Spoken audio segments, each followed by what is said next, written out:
video in response to ChosonNinja's number 777 last video on faith. Now, before I get started on a couple of the points that I have about his video, I would first like to state that I respect ChosonNinja for what he has done on the YouTube, and as well as his philosophy, and I find him as being a very sincere individual, and for that I respect him. There is, however, a couple points that I have on your video about faith that I would kind of like to address. Now, first of all, I am an atheist. Alright. Now, I'd like to just quickly address some of the points that ChosonNinja made in his video. The first of being ghosts and human superstition. Now, I know, ChosonNinja, you probably do not believe in this because you're a Christian, and many Christians don't believe the theories of evolution, but you can address many of the superstitious things that happen to us as being kind of inherited through evolution, because we all come from the same people in Africa.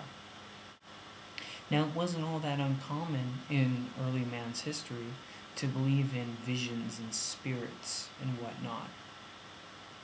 Now, as our species has generally moved away from each other and have moved to different places on the earth, many things that we used to share in common moved with us.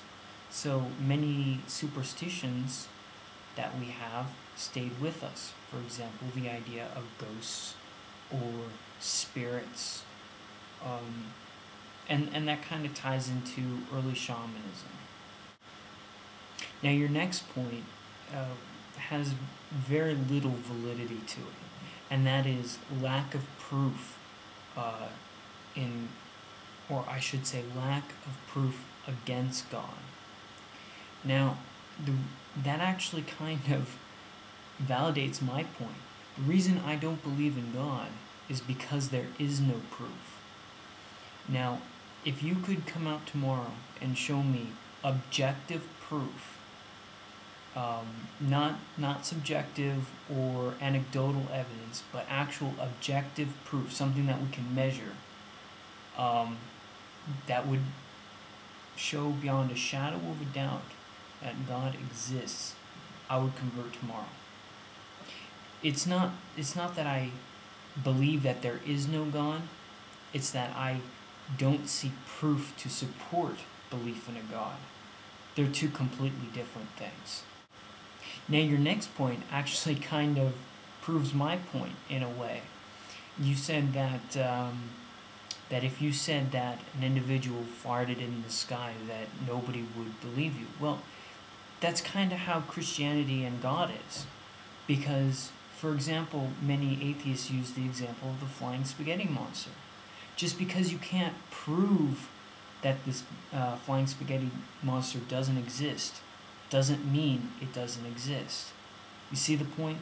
They're equally absurd ideas, but just because it's a cultural norm to believe in God, it's considered more logical or less humorous or what have you than the flying spaghetti monster, when in reality they're the same idea.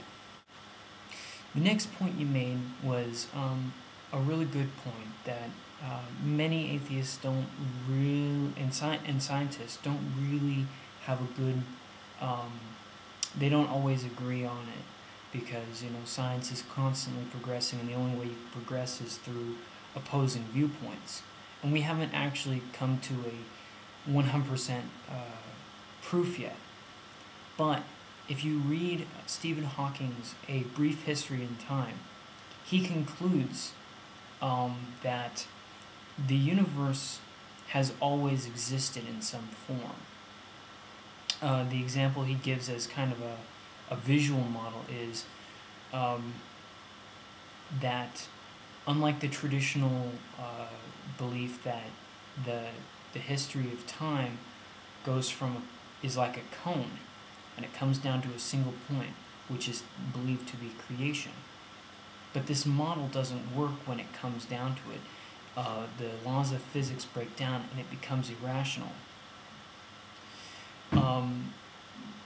What some scientists have concluded then, i.e. Stephen Hawking's, and has been further substantiated, is that the universe, instead of coming down to a single point, comes out to a kind of a rounded bowl, so that the universe has always existed in some form or another.